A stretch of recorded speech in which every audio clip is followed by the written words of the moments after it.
Hi guys, welcome to Glady Tech YouTube channel. In this video I will teach you how to fix your Telegram link in order to make it clickable in case if it's not clickable. So what you have to do is this: launch your Telegram link this way.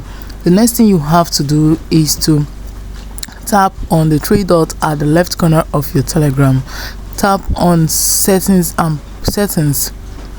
So on your settings, tap on chat settings. So when you tap on chat setting, you have to scroll down and tap on in-app browser. That is the second option there, in-app browser.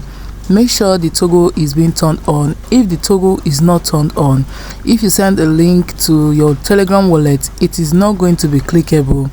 So that way you can make your links to be clickable on your Telegram wallet. So guys, I hope this video was helpful.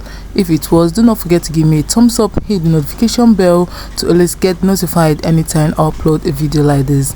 Thanks for watching.